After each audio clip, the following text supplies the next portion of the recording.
नमस्कार विद्यार्थी मित्रांनो, नितेश शिंदे स्पीक्स या युट्यूब चॅनलवरती तुमच्या सगळ्यांचं खूप मनापासून स्वागत.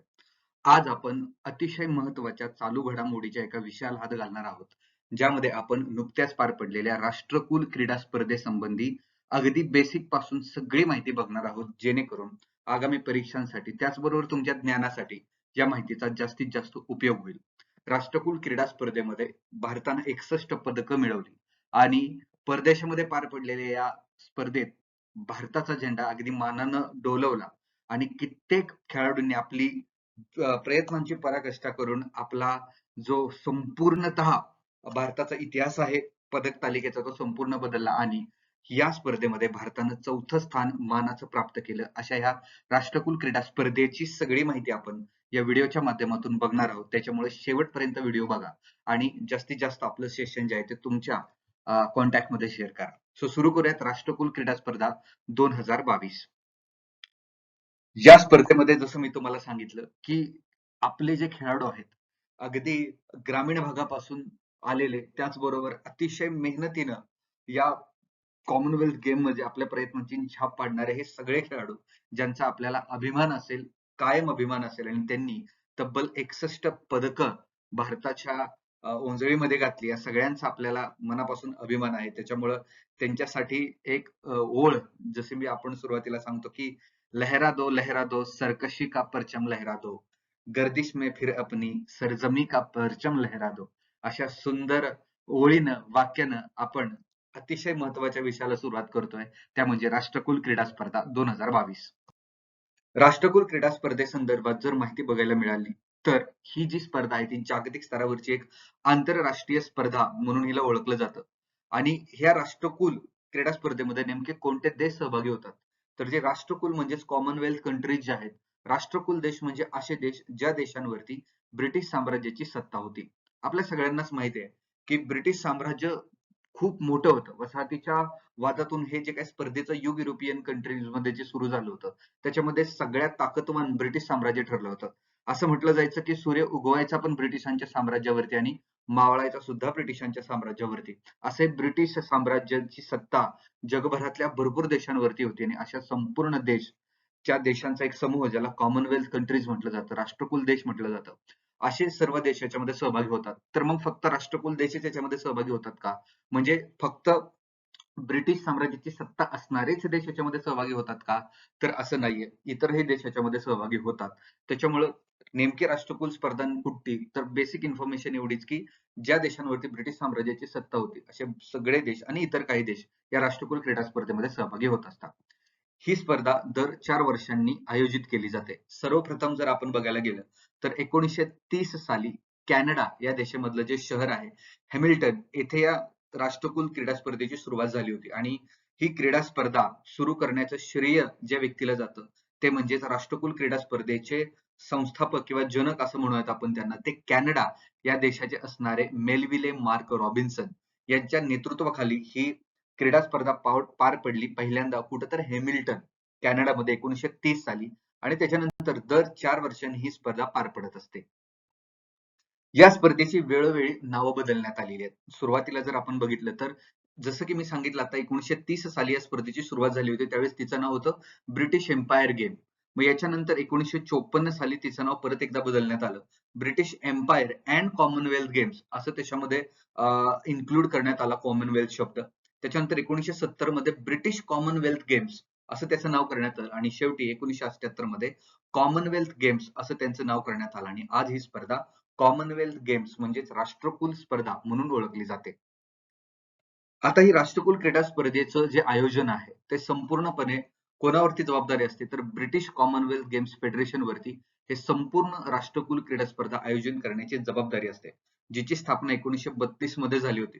आणि एक स्पोर्ट फेडरेशन आहे म्हणजे खेळाचं फेडरेशन आहे, ज्याचं मुख्यालय लंडन येथे आहे. आणि या कॉमनवेल्थ फेडरेशनचे सदस्य देश आपल्याला बघायला मिळतात. 72 सदस्य देश आहेत आणि त्याची ऑफिशियल लँग्वेज इंग्लिश आहे. सध्या ह्या कॉमनवेल्थ फेडरेशनचे अध्यक्ष आहेत डेम ल्युसिस मार्टिन. हे सुद्धा इम्पॉर्टंट आहे, लक्षात ठेवा.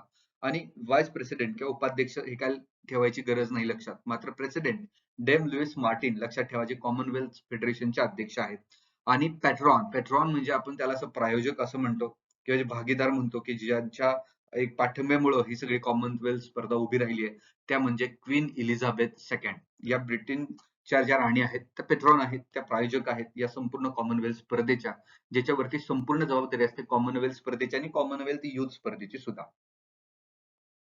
आता जसं मी सांगितलं तुम्हाला भारतानं या स्पर्धेमध्ये छाप पाडली, तसं मग भारतानं केव्हापासून या कॉमनवेल्थ स्पर्धेमध्ये सहभाग घ्यायला सुरुवात झाली?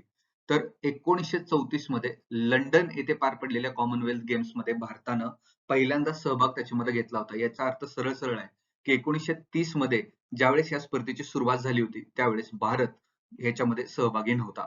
त्याच्यामुळे त्याच्यानंतर ज्या 4 वर्षांनी पार पडलेल्या सहभाग आहेत लंडन येथे, तिथं मात्र भारताने सहभाग घेतला आणि या कॉमनवेल्थ स्पर्धेचे दरवाजे भारतासाठी उघडले आणि मग वेळोवेळी भारताने या स्पर्धेमध्ये आपली छाप पाडली. मग या कॉमनवेल्थ स्पर्धेमध्ये भारतासाठीचं पहिलं पद आपल्याला कधी मिळालं? तर 1934च्याच पहिल्याच कॉमनवेल्थ भारताने जो सहभाग घेतला, त्या 1934च्याच लंडन ऑलिम्पिकमध्ये रशीद अनवर यांनी कुस्तीमध्ये भारताला कांस्य पदक पटकवून दिलं आणि ही जी काय आज आपण मोठा वटवृक्ष कॉमनवेल्थ स्पर्धेच्या पदकांचा आपण बघायला मिळतो, त्याची सुरुवात रशीद अनवर यांच्या माध्यमातून झाली, ज्यांनी 1934 साली भारतासाठी पहिलं कांस्य पदक या स्पर्धेमधलं मिळवून दिलं. मग त्याच्यानंतर वेळोवेळी भारत आपली छाप पाडत गेला. सुवर्ण काळ येण्यासाठी किंवा सुवर्ण पदक मिळवण्यासाठी 1958च्या सॉरी ऑलिम्पिक म्हणत नाही मी इथं, हा शब्द नाही. 1958च्या राष्ट्रकुल स्पर्धेमध्ये म्हणजेच 1958च्या कॉमनवेल्थ स्पर्धेमध्ये मिल्खा सिंग यांनी भारतासाठीचं पहिलं सुवर्ण पदक मिळवलं आणि त्याच्यानंतर मग भरपूर सारी सुवर्ण पदकं भारताच्या वाट्याला आली. त्याच्यामुळे पहिलं पदक म्हटलं तर 1934 रशीद अनवर कांस्य पदक आणि पहिलं सुवर्ण पदक भारतासाठी मिळवून दिलेले, ज्यांना आपण फ्लाइंग शिख या नावाने ओळखलं जातो, ते मिल्खा सिंग यांनी 1958ला भारताला सुवर्ण पदक मिळवून दिलं आणि जे भारताचं पहिलं सुवर्ण पदक होतं या कॉमनवेल्थ गेम्स मधलं. मग वेळोवेळी जर आपण बघितलं तर 1930 साली भारतानं सहभाग घेतला नव्हता, 1950 साली पण घेतला नव्हता, 62 आणि 86 या 4 कॉमनवेल्थ गेम मध्ये भारतानं आपला सहभाग नोंदवला नव्हता. ही सुद्धा गोष्ट तुम्ही लक्षात घ्या. आता या आता नुकत्याच पार पडलेल्या कॉमनवेल्थ गेमच्या बाबतीत चर्चा करूया. एक आणि एक शब्द याच्यामधला खूप महत्वाचा आहे. याच्यावरच्या भरपूर साऱ्या अपडेटेड माहिती सुद्धा आपल्या टेलिग्राम चॅनलवरती मी वेळोवेळी देत असतो. त्याच्यामुळं चालू घडामोडीच्या दृष्टीने महत्वाच्या ज्या गोष्टी आहेत त्या आपल्या टेलिग्राम चॅनलवरती अवेलेबल आहेत. लिंक्स जे डिस्क्रिप्शन बॉक्स मध्ये आहे ती तुम्ही जॉईन करून टेलिग्राम मध्ये सुद्धा जाऊन अपडेटेड माहिती तुम्हाला मिळू शकते. बघा, ही जी स्पर्धा आहे त्या स्पर्धेचा कालावधी कधी आहे तर 28 जुलैला ही स्पर्धा सुरू झाली. 28 जुलै ते 8 ऑगस्ट या दरम्यान ही राष्ट्रकुल क्रीडा स्पर्धा पार पडली. या स्पर्धेचं ठिकाण होतं बर्मिंगहम. बर्मिंगहम हे ठिकाण इंग्लंडमध्ये आहे. 1930 ला जी पहिली आवृत्ती पार पडली त्याच्यानंतर जसं आपण सांगितलं की 4-4 वर्षाच्या अंतरानं ही स्पर्धा पार पडत होती आणि 2022 सालची ही 22वी स्पर्धा होती, ज्यामध्ये टोटल 27 क्रीडा प्रकार ज्याच्यामध्ये समाविष्ट होते. आता ही जी काय राष्ट्रकुल क्रीडा स्पर्धा आहे याचं एक शुभंकर असं म्हणतो आपण, अधिकृत शुभंकर किंवा मॉस्कॉट ज्याला म्हणतो आपण, ती पेरी नावाची बाहुली होती. ही तुम्हाला इथे इमेज मध्ये दिसत असेल, ही पेरी नावाची बाहुली आहे. ती अधिकृत शुभंकर किंवा मॉस्कॉट आपण म्हटलं जातो. बघा, पाठीमागं पार पडलेल्या ऑलिम्पिक स्पर्धेचा मॉस्कॉट होता सोमी इटी, त्याच्यावरती प्रश्न विचारला होता. सो हा पेरी नावाचा अधिकृत मॉस्कॉट तुम्ही लक्षात ठेवा राष्ट्रकुल क्रीडा स्पर्धेचा होता. भारताची ही 18वी वेळ होती. जसं मी सांगितलं की ही 22वी स्पर्धा आहे, मात्र 4 वेळा भारताने त्याच्यामध्ये सहभाग घेतला नव्हता. आता ही 22वी स्पर्धा आहे, मात्र याच्यानंतरची जी 2026 ला 23वी राष्ट्रकुल स्पर्धेची जी आवृत्ती असणार आहे ती व्हिक्टोरिया हे जे शहर आहे ऑस्ट्रेलिया मधलं तिथं पार पडणार आहे. मेलबर्नच्या ग्राउंड मध्ये हे उद्घाटन सोहळा या 2026च्या 23व्या राष्ट्रकुल क्रीडा स्पर्धेचा पार पडणार आहे. अधिकृतपणे लक्षात घ्या, 22वी बर्मिंगहम आत्ताची आणि 23वी व्हिक्टोरिया या व्हिक्टोरिया शहरामध्ये ऑस्ट्रेलिया देशामध्ये पार पडणार आहे. आता या नुकत्याच पार पडलेल्या बर्मिंगहम या राष्ट्रकुल क्रीडा स्पर्धेमध्ये भारताच्या खेळाडूंनी सहभाग घेतला होता. 16 खेळांमध्ये भारताच्या खेळाडूंनी सहभाग घेतला, ज्यामध्ये तब्बल 210 भारताचे खेळाडू सहभागी झाले होते, ज्यामध्ये 106 पुरुष होते तर 104 महिला भारताच्या वतीने सहभागी झाल्या होत्या.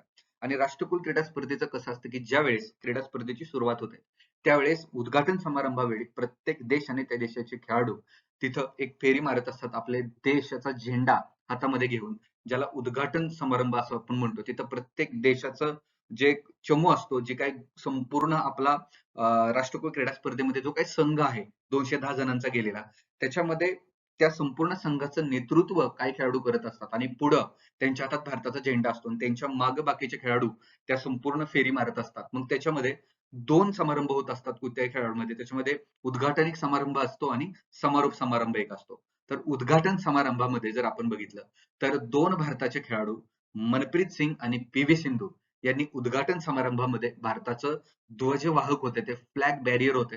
मनप्रीत सिंग हे भारताच्या हॉकी संघाचे कप्तान आहेत आणि ज्यांनी आपली छाप ऑलिम्पिक टोकियोमध्ये सुद्धा पार पाडली होती.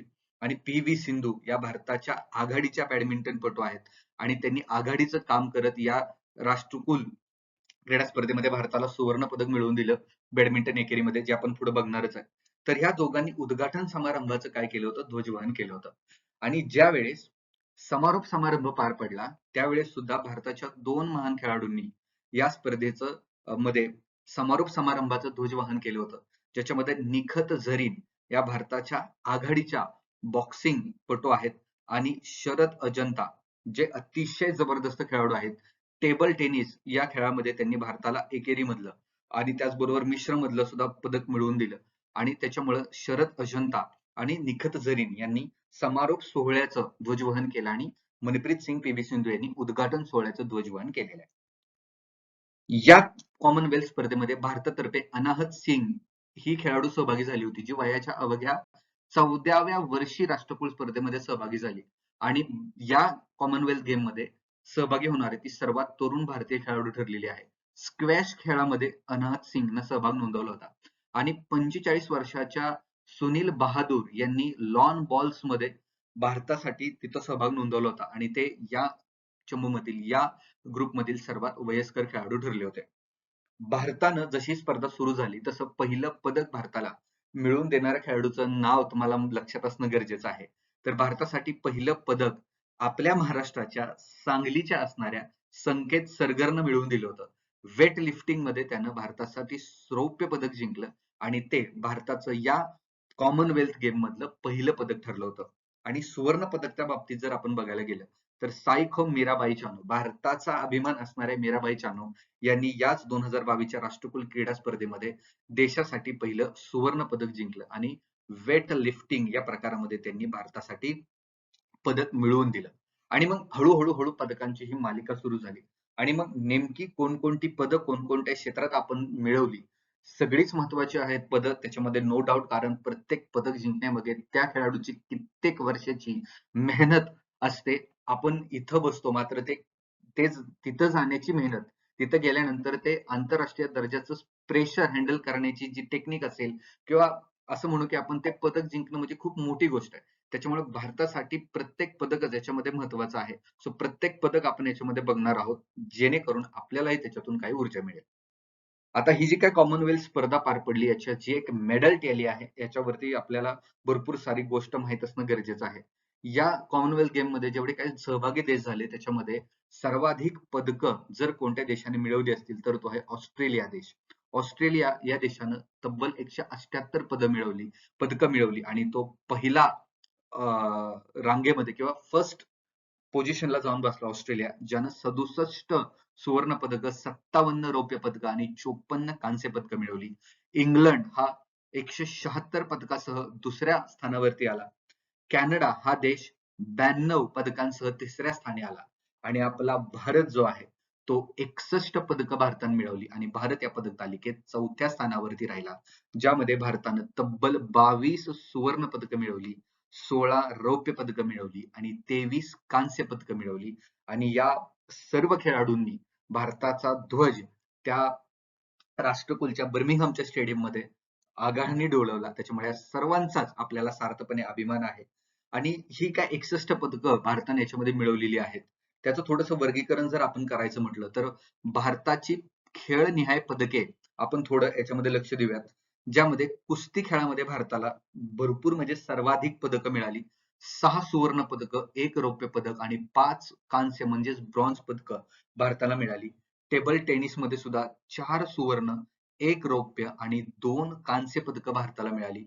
वेट लिफ्टिंग मध्ये जर आपण बघितलं तर 3 सुवर्ण, 3 रौप्य आणि 4 ब्रॉन्झ म्हणजेच कांस्य पदकं मिळाली. वेट लिफ्टिंग मध्ये सुद्धा भारतानं आपला दबदबा कायम राखला. 3 सुवर्ण, 1 रौप्य आणि 3 कांस्य पदकं मिळवली. बॅडमिंटन मध्ये सुद्धा 3 सुवर्ण, त्याचबरोबर 1 रौप्य, 2 कांस्य अशी टोटल मिळून भारताने या स्पर्धेमध्ये 61 पदके मिळवलेली आहेत आणि 4थ्या स्थानावरती भारत राहिला. मग ही जी भारताची कामगिरी आहे ती अतिशय वाखाणण्याजोगी आहे. आणि आपण जर बघितलं याच्या पूर्वीची म्हणजेच 2018 साली जी गोल्ड कोस्ट येथे कॉमनवेल्थ स्पर्धा पार पडली होती, ज्यामध्ये भारतानं सहभाग नोंदवला होता आणि यामध्ये जर आपण बघितलं तर भारत 3ऱ्या क्रमांकावरती राहिला होता, ज्याच्यामध्ये भारतानं तब्बल 66 पदकं मिळवली होती. 26 सुवर्ण, 20 रौप्य आणि 20 कांस्य पदकासह. पण विद्यार्थी मित्रांनो, आपण जर बघितलं, आता एक गोष्ट तुम्हाला तुमच्या माहितीसाठी सांगतो, जी खूप इम्पॉर्टंट आहे तुमच्यासाठी.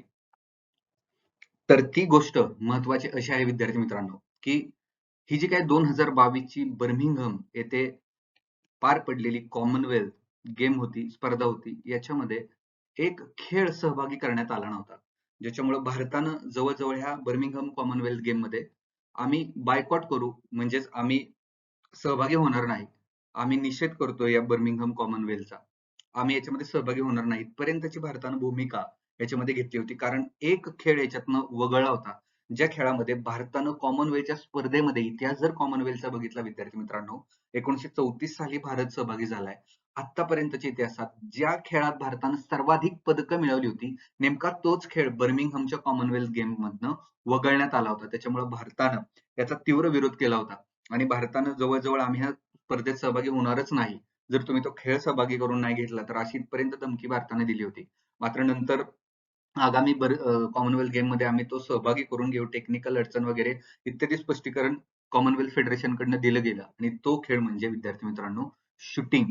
शूटिंग हा जो इव्हेंट आहे, हा शूटिंग इव्हेंट बर्मिंगहमच्या या कॉमनवेल्थ स्पर्धेमध्ये सहभाग नव्हता किंवा शूटिंग खेळाचा याच्यामध्ये सहभाग नव्हता, ज्या खेळामध्ये भारतानं आतापर्यंत सर्वाधिक पदके मिळवलेली आहेत. विचार करा की जर हा खेळ आत्ताच्या कॉमनवेल्थ स्पर्धेमध्ये असता तर भारताची पदक तालिका ही अजून महत्वाची ठरेल. म्हणून जर मी तुम्हाला गोल्ड कोस्टच सांगतोय, गोल्ड कोस्ट मध्ये आपण तब्बल 16 पदकं ही फक्त शूटिंग मध्ये मिळवली होती. ज्याच्यामध्ये 7 सुवर्ण पदकं होती, जवळजवळ 4 रौप्य पदकं होती आणि 5 कांस्य पदकं होती. ही सगळी पदकं आपण शूटिंग मध्ये मिळवली होती गोल्ड कोस्ट मध्ये. आणि नेमकं या 2022च्या बर्मिंगहम मध्ये हा शूटिंग महत्वाचा इव्हेंट ज्याच्यावरती भारतानं आपली छाप सोडली कायम, तोच सहभागी नव्हता. त्याच्यामुळे बर्मिंगहम पदक तालिकेमध्ये एवढं नसताना, शूटिंग नसताना सुद्धा भारतानं 61 पदकं मिळवून 4थ्या स्थानावरती मजल मारली. हे भारताच्या दृष्टीनं खूप मोठी गोष्ट आहे, वाखाणण्याजोगी गोष्ट आहे. आणि इथून पुढची जी ऑस्ट्रेलिया देशामध्ये पार पडणारी, जी व्हिक्टोरिया शहरामध्ये पार पडणारी कॉमनवेल्थ स्पर्धा आहे, तिथं सुरुवातीचे जे काही हे केले गेलेले आहेत, म्हणजे गेमची लिस्ट जी दिली गेलेली आहे, मी जसं तुम्हाला सांगितलं की आगामी व्हिक्टोरिया शहरामध्ये पार पडणार आहे कॉमनवेल्थ स्पर्धा 2026 ची. आणि ज्याच्यामध्ये जी लिस्ट व्हिक्टोरिया इथून जाहीर झालेली किंवा कॉमनवेल्थ फेडरेशन कडे जाहीर झालेली आहे, त्याच्यामध्ये सुद्धा सध्याच्या कंडिशनला शूटिंगचा त्यांनी समावेश केलेला नाहीये. मात्र भारताने ज्यावेळेस अजून आक्षेप घेतला त्यावेळेस त्या फेडरेशननं, कॉमनवेल्थ फेडरेशननं हे सांगितलेलं आहे की आम्ही 2026च्या कॉमनवेल्थ गेम मध्ये नक्कीच शूटिंगचा सहभागी करू. आणि शूटिंग हा इव्हेंट जर भारताचा याच्यामध्ये सहभाग झाला तर अजून भारत याच्यामध्ये भरपूर सारी पदकं मिळेल, त्याच्यामध्ये डाऊट नाहीये. म्हणून 2018च्या गोल्ड कोस्ट स्पर्धेची पदक तालिका तुम्हाला मी कम्पेअर करून इथे सांगितली. आता हे जे काही टोटल पदकं आपण याच्यामध्ये जी बघितलेली आहेत, त्या टोटल प्रत्येक पदकाचा आपण याच्यामध्ये विस्तृतपणे बघणार आहोत. आणि जे पदक आपल्यासाठी महत्वाचं आहे आणि ज्या पदक परीक्षेमध्ये दृष्टीने पण महत्वाचं आहे आणि आपल्या ज्ञानासाठी पण महत्वाचं आहे, अशा पदकावरती मी जोर देईल. त्याच्यामुळे प्रत्येक गोष्ट, प्रत्येक मुद्दा तुम्ही बारकाईने याच्यामध्ये बघणं गरजेचं आहे. तर बघा, 2022च्या राष्ट्रकुल स्पर्धेमध्ये आपण जे काही सुवर्ण पदकं जिंकली, त्याच्यामध्ये कोणकोणते विजेते आहेत बघा. तर पी.व्ही. सिंधू खूप इम्पॉर्टंट आहे. त्यांनी बॅडमिंटन एकेरीमध्ये भारताला सुवर्ण पदक मिळवून दिलं. लक्ष्य सेन अतिशय कमी वयाचा हा खेळाडू आहे, ज्यानं इंडियन ओपन स्पर्धेचं विजेतेपद जिंकलं होतं. त्याचबरोबर ह्या लक्ष्य सेननं जे काही इंग्लंड ओपन स्पर्धा पार पडली होती, त्या इंग्लंड ओपन स्पर्धेचं उपविजेतेपद सुद्धा या लक्ष्य सेननं पटकवलं होतं. अतिशय मी असं म्हणेल की एनर्जेटिक असणारा हा खेळाडू आहे आणि नक्कीच हा खेळाडू आगामी जी पॅरिसमध्ये ऑलिम्पिक स्पर्धा पार पाडणार आहे तिथं भारताला 100% पदक मिळवून देऊ शकतो असा हा जिगरबाज खेळाडू आहे लक्ष्य सेन. अतिशय कमी वयामध्ये त्याच्याबद्दल अजून एक माहिती सांगतो की भारताचे प्रसिद्ध बॅडमिंटनपटू जे आहेत प्रकाश पादुकोण त्यांनी वैयक्तिक लक्ष देऊन या खेळाडूला घडवलेलं आहे. सो लक्ष्य सेन यानं पुरुष एकेरीत, आता जर आपण इथं बघितलं तर बॅडमिंटनच्या एकेरीची दोन्ही पदक आपल्याला मिळाली, महिला एकेरीचं पण मिळालं आणि पुरुष एकेरीचं पण मिळालं. त्याचबरोबर निखत झरीन बघा हे सुद्धा इम्पॉर्टंट आहे. आत्ताच मी तुम्हाला सांगितलं फ्लॅग बिअररच्या वेळेस बॉक्सिंग स्पर्धेमध्ये त्यांनी भारताला सुवर्ण पदक मिळवून दिलं. विनेश फोगट जबरदस्त व्यक्तिमत्व, जवळजवळ त्यांनी राष्ट्रकुल स्पर्धेमध्ये हॅट्रिक मारली पदकांची, सुवर्ण पदकांची. कुस्ती ज्या 53 किलोच्या गटामध्ये त्यांनी विनेश फोगट यांनी भारताला सुवर्ण पदक मिळवून दिलं. रवी कुमार दहिया अजून एक महत्वाचा खेळाडू, कुस्तीच्या फ्रीस्टाईल 57 किलो गटामध्ये त्यांनी भारताला पदक मिळवून दिलं आणि ज्यांनी ऑलिम्पिक मध्ये सुद्धा भारताला पदक मिळवून दिलेले आहे. त्याचबरोबर नवीन यांनी सुद्धा कुस्तीच्या 74 किलो गटामध्ये भारताला सुवर्ण पदक मिळवून दिलं. शरद कमल बघा इम्पॉर्टंट खेळाडू, ज्यांनी फ्लॅग बेअरर होते समारोप समारंभाचे, ठीक आहे नाही, समारोपचे कोण कोण होते? शरद कमल एक होते आणि निखत झरीन होते. समारोप समारंभाचे ध्वजवाहक होते. शरद कमल यांनी टेबल टेनिसच्या पुरुष एकेरीमध्ये भारताला पदक मिळवून दिलं. त्याचबरोबर त्यांनी मिश्रमध्ये सुद्धा पदक मिळवून दिले जे आपण पुढे बघणार आहे. नीतू घनघास यांनी सुद्धा बॉक्सिंग मध्ये आपल्याला सुवर्ण पदक मिळवून दिलं. अमित पंघाल यांनी सुद्धा बॉक्सिंग मध्ये आपल्याला सुवर्ण पदक मिळवून दिलेलं आहे. त्याचबरोबर बजरंग पुनिया, बजरंग आहे की नाही, बजरंगी भाईजान आपला बजरंग पुनिया यांनी टोकियोमध्ये सुद्धा भारताला पदक मिळवून दिलं होतं आणि आत्ताच्या या कॉमनवेल्थ गेम मध्ये सुद्धा 65 किलो गटात भारताला पदक मिळवून दिलं. भारताच्या अजून एक आघाडीच्या कुस्तीपटू साक्षी मलिक यांनी सुद्धा 62 किलो वजनी गटात भारताला सुवर्ण पदक मिळवून दिलं. दीपक पुनिया जबरदस्त मॅच झाली होती, पाकिस्तानच्या भटला हरवून दीपक पुनिया यांनी 86 किलो वजनी गटात भारताला पदक मिळवून दिलं. मीराबाई चानू जबरदस्त खेळाडू, भारताची शान असणारे मीराबाई चानू यांनी वेट लिफ्टिंगच्या 49 किलो वजनी गटात भारतासाठी सुवर्ण पदक मिळवून दिलं. दुसरा खेळाडू आहे बघा जेरेमी लाल रिनुंगा. विद्यार्थी मित्रांनो याच्याबद्दल मी अजून एक गोष्ट तुम्हाला सांगतो. जेरेमी खेळाडू सुद्धा खूप जबरदस्त आहे. त्यानं आपल्या मोबाईलच्या वॉलपेपर मध्ये राष्ट्रकुल क्रीडा स्पर्धेच्या सुवर्ण पदकाचा डीपी ठेवला होता. म्हणजे जो आपला स्क्रीन लॉक असतो का त्याच्यावरती सुवर्ण पदकाचा त्यांनी फोटो ठेवला होता की मला हेच जिंकायचंय. आणि अथक परिश्रम करून जेरेमी लालरिरुंगा यांनी वेटलिफ्टिंगच्या 67 किलो वजनी गटात पदक मिळवलं. सुवर्ण पदक अजून अजिंता शेवली यांनी वेटलिफ्टिंग मध्ये 73 किलो वजनी गटात मिळवलं. हे सुद्धा खूप इम्पॉर्टंट आहे. त्याचबरोबर आता काही सांघिक प्रकारामध्ये सुद्धा भारताला सुवर्ण पदक मिळालेली आहेत आणि ज्याच्यामध्ये बघा लॉन बॉल्स असं म्हणू आपण.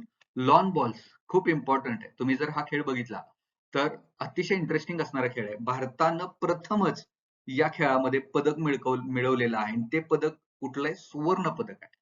पहिल्यांदाच भारताला या खेळामध्ये पदक मिळालेलं आहे ते पण सुवर्ण. आणि या चौघांमध्ये लवली चौबे, पिंकी नैमोनी सौकी आणि कॅप्टन त्यांची रुपा राणी तिर्की यांनी सांघिक प्रकारामध्ये जबरदस्त खेळ केला आणि साऊथ आफ्रिका म्हणजे दक्षिण आफ्रिका या संघाला त्यांनी फायनल मध्ये हरवलं आणि लॉन बॉल्स या क्रीडा प्रकारामध्ये भारताला सुवर्ण पदक मिळवून दिलं. त्यांचा अभिमान आहे आपल्याला. टेबल टेनिस पुरुष बघा, आता खेळ काही विद्यार्थी मित्रांना जर माहित नसेल तर सांगतो. काही खेळ एकेरी असतात. म्हणजे समजा आपण टेबल टेनिस घेतलं तर त्याच्यामध्ये वेगवेगळे प्रकार असतात. एकेरी म्हणजे एक एक खेळाडू पण जाऊन पदक जिंकू शकतो, म्हणजे तो एक प्रकार असतो. महिला एकेरी असतो, पुरुष एकेरी असतं आणि मिश्र पण असतं. म्हणजे एक पुरुष एक महिला, त्याचबरोबर दोन पुरुष इकडं दोन पुरुष इकडे असं वेगवेगळे प्रकार असतात. मिक्स डबल पण असतं आणि सांघिक म्हणून एक प्रकार असतो. म्हणजे सगळ्यांनी मिळून अपोजिटच्या सगळ्यांच्या अपोजिट जो संघ आहे त्यांच्याशी लढायचं, म्हणजे सांघिक संघ पण असतात. मग या टेबल टेनिस पुरुष संघानं सांघिक प्रकारामध्ये सुवर्ण पदक भारताला मिळवून दिलं. ज्याच्यामध्ये शरद कमल त्यांनी एकेरीमध्ये सुद्धा सुवर्ण जिंकलेलं आहे. साथियान ज्ञानशेखरन, हरमीत देसाई, सनील शेट्टी यांनी या टेबल टेनिस मध्ये भारताला पदक मिळवून दिलं. त्याचबरोबर सुवर्ण पदक दुसरं सुधीर यांनी para power lifting heavy weight मध्ये मिळवून दिलं. पॅरा प्रकार सुद्धा जे दिव्यांग खेळाडू आहेत त्यांच्यासाठी असतो तो. त्यांनी सुधीर यांनी पॅरा पॉवर लिफ्टिंग म्हणजे वेट लिफ्टिंगचा तो प्रकार आहे त्याच्यामध्ये भारताला सुवर्ण पदक मिळवून दिलं. भाविना पटेल माहित असेल तुम्हाला, टोकियोमध्ये पार पडलेल्या ज्या स्पर्धा होत्या पॅराऑलिम्पिक मध्ये तिथेही भावनी पटेल यांनी टेबल टेनिस मध्ये पदक जिंकलं होतं आणि इथेही त्यांनी सुवर्ण पदक टेबल टेनिस मध्ये भारताला मिळवून दिलं. त्याचबरोबर बघा एल्डोस पॉल, जबरदस्त. भारतानं प्रथमच इथं सुवर्ण पदकाची कमाई केलेली आहे तिहेरी उडीमध्ये. तिहेरी उडीमध्ये त्याला स्टिपल चेस असं म्हणतो आपण, म्हणजे की असे लांब उडीचाच एक प्रकार आहे, लक्षात ठेवा. लांब उडीचाच एक प्रकार आहे आणि भारतानं यामध्ये सुवर्ण पण जिंकलेलं आहे, रौप्य पण जिंकलेलं आहे, कांस्य पण भारत जिंकणार होता, पण ते थोडक्यात वाचलं. ते पुढे आपण बघणार आहे. तर एल्डॉस पॉल, लक्षात ठेवा, पुरुषांची तिहेरी उडी, लांब उडीचाच एक प्रकार आहे हा. त्यांनी इथं सुवर्ण पदक जिंकलं. त्याच्यानंतर बघा, टेबल टेनिस मिश्र संघामध्ये शरद कमल आणि श्रीजा अकुला. मिश्र कळतंय तुम्हाला? शरद कमल यांचा इथं पण सहभाग आहे बघा. म्हणजे पुरुष संघामध्ये टोटल इथं पण शरद कमल यांनी पदक मिळवून देण्यात मोलाचा वाटा उठवला. त्याचबरोबर जी मिश्र होती, मिश्र म्हणजे एक पुरुष आणि एक महिला, त्या प्रकारामध्ये सुद्धा त्यांनी भारताला सुवर्ण पदक मिळवून दिलं होतं टेबल टेनिसमध्ये. आणि मगाशी मी तुम्हाला एकेरी सांगितलं होतं, त्या एकेरीमध्ये सुद्धा शरद कमल यांनी भारताला सुवर्ण पदक मिळवून दिलं. त्याच्यामुळं शरद कमल हे फ्लॅग बॅरर होते, ध्वजवाहक होते समारोप समारंभाचे. म्हणजे इतका मोठा हा खेळाडू आहे. जवळजवळ 40 वर्षाच्या आसपास त्यांचं वय आहे आणि जबरदस्त कामगिरी करत त्यांनी टेबल टेनिसमध्ये भारताचा ठसा या ठिकाणी उमटवला. त्याचबरोबर अजून एक सुवर्ण पदक आपल्याला बॅडमिंटन पुरुष दुहेरीमध्ये मिळालं, म्हणजे 2 पुरुष अपोजिटला आणि दोन्ही एका बाजूला. त्याच्यामध्ये सात्विक साईराज रंकीरेड्डी आणि चिराग शेट्टी यांनी पुरुष दुहेरीमध्ये भारताला सुवर्ण पदक मिळवून दिलं. आता रौप्य पदकाच्या बाबतीमध्ये आपण बघूयात. बघा विद्यार्थी मित्रांनो, या क्रीडा आत्ताच्या ऑलिम्पिकमध्ये एक नवीनच क्रीडा प्रकार सहभाग झाला होता. त्याच्यामध्ये महिला महिला T20 क्रिकेट हा नवीनच क्रीडा प्रकार याच्यामध्ये सहभाग झाला होता. पुरुष नाही, पुरुषांचा T20 क्रिकेट याच्यामध्ये सहभाग नव्हता. फक्त महिलांचा T20 क्रिकेट प्रथमच याच्यामध्ये सहभाग झाला होता. आणि 2022च्या या राष्ट्रकुल क्रीडा स्पर्धेमध्ये पहिल्यांदाच सहभाग होणाऱ्या महिला T20 क्रिकेटमध्ये भारतीय महिला टीमनं आपली जबरदस्त छाप पाडली आणि या रौप्य पदक त्यांनी जिंकलं. फायनल मध्ये ऑस्ट्रेलियाच्या विरोधात त्यांचा सामना झाला होता आणि ऑस्ट्रेलियाकडनं पराभव आपल्याला पत्करावा लागला. मात्र तरी सुद्धा ऑस्ट्रेलिया या संघानं सुवर्ण पदक क्रिकेटमध्ये जिंकलं आणि रौप्य पदक भारताच्या महिला संघाच्या वाट्याला आलं, जे खूप मोठं आहे आपल्यासाठी. त्याचबरोबर अंशू मलिक यांनी कुस्तीच्या 57 किलो वजनी गटात भारताला रौप्य मिळवून दिलं. त्याच्याबरोबर अजून एक विद्यार्थी मित्रांनो, मुरली श्रीशंकर, भारतानं पहिल्यांदाच लांब उडीत पदक हासिल केलेलं आहे आणि ते म्हणजे मुरली श्रीशंकर यांच्या रूपानं भारताला रौप्य पदक मिळवलं, जे भारतासाठी खूप इम्पॉर्टंट आहे. त्याच्याबरोबर रौप्य पदक बॅडमिंटन मिश्र संघ जो होता, संपूर्ण बॅडमिंटनचा जो संघ आहे आपला, संपूर्ण बॅडमिंटनच्या संघाला रौप्य पदक मिळालं. त्याच्यामध्ये किदंबी श्रीकांत असेल, सात्विक साईराज, सुमित रेड्डी, लक्ष्य सेन, चिराग शेट्टी, ट्रॉसी जॉली, आकर्षी कश्यप, अश्विनी बोनप्पा, गायत्री गोपीचंद आणि पी व्ही सिंधू, या संपूर्ण बॅडमिंटन मिश्र संघाला रौप्य पदक मिळालं. त्याचबरोबर शरद कमल, जी साईनाथन, टेबल टेनिस पुरुष दुहेरी. बघा, टेबल टेनिसच्या पुरुष दुहेरीमध्ये सुद्धा शरद कमल यांचा वाटा आहे. म्हणजे चौथ्या पदकामध्ये आता त्यांचा वाटा आपल्याला बघायला मिळू शकतो. त्याच्यानंतर अजून जे रौप्य पदकामध्ये आपण जर बघितलं तर विकास ठाकूर यांनी वेट लिफ्टिंगच्या 96 किलो गटामध्ये भारताला रौप्य पदक मिळवून दिलं. सुशीला देवी लिंक बामन यांनी सुद्धा जुडोमध्ये काही पदकं आपल्याला मिळाली. 48 किलो वजनी गटात सुशीला देवी यांनी मिळवलं. त्याचबरोबर विद्या राणी देवी यांनी वेट लिफ्टिंगच्या 55 किलो वजनी गटात रौप्य पदक भारताला मिळवून दिलं. तुलिका माने यांनी सुद्धा जुडोच्या 78 किलो वजनी गटामध्ये आपल्याला रौप्य पदक मिळवून दिलं. संकेत सरगर, जसं मी सांगितलं, पहिली व्यक्ती आहे की ज्यांनी 2022च्या बर्मिंगहम मध्ये भारताला पदक मिळवून दिलं होतं आणि त्यांनी वेट लिफ्टिंग मध्ये 55 किलो वजनी गटात भारताला पदक मिळवून दिलं.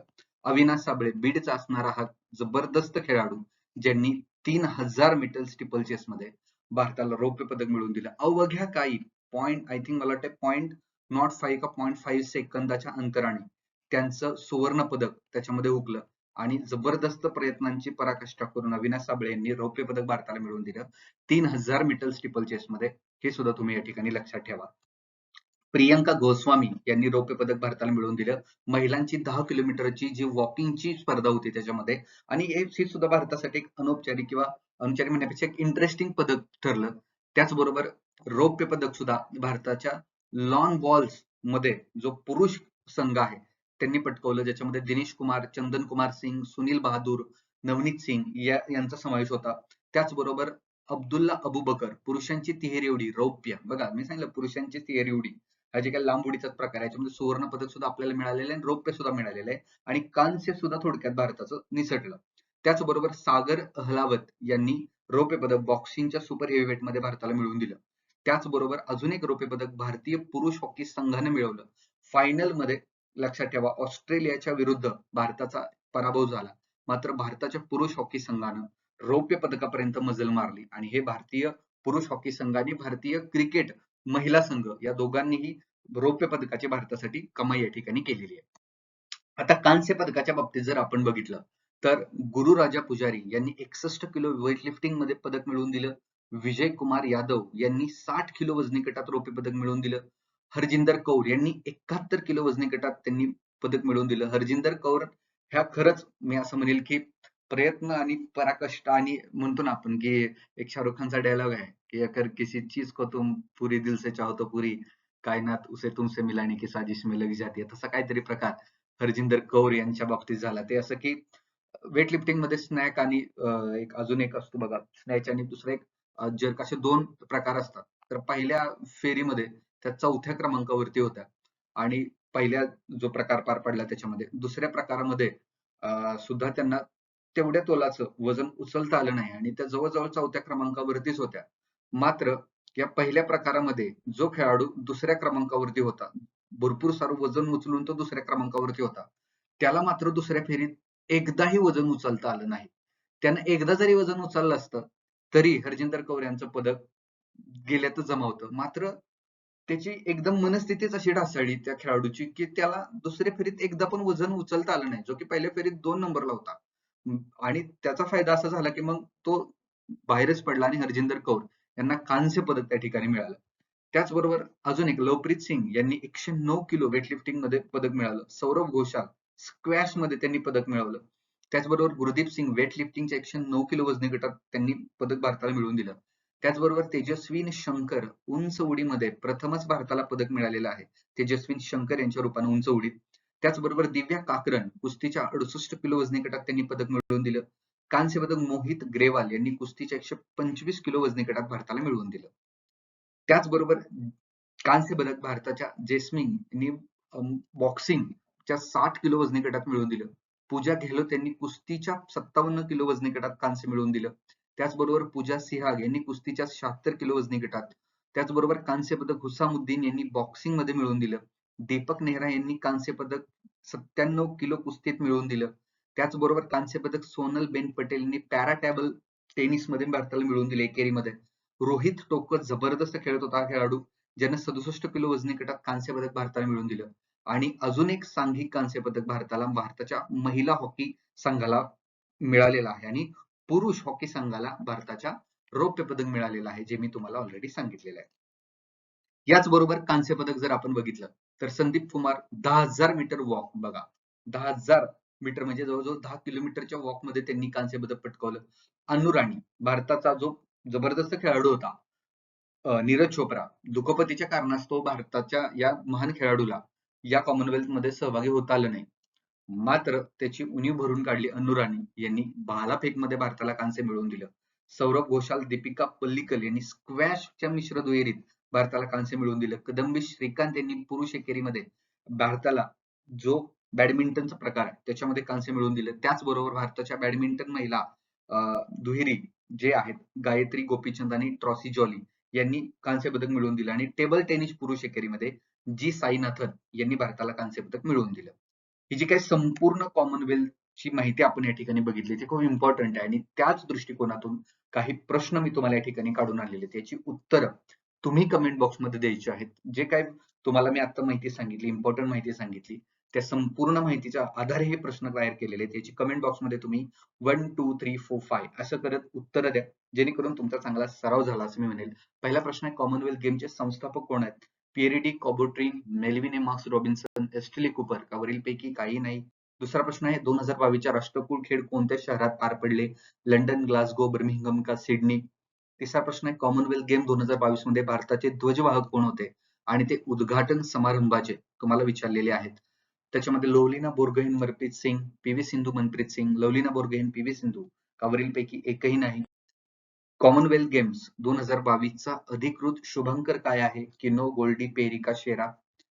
त्याच्यानंतर कॉमनवेल्थ गेम 2022 मध्ये सुशीला देवी लिंक बॉमन यांनी कोणत्या खेळामध्ये रौप्य पदक भारताला मिळवून दिलं? त्याचबरोबर राष्ट्रकुल क्रीडा स्पर्धा 2022 मध्ये भारताला पहिले सुवर्ण पदक कोणी मिळवून दिलं?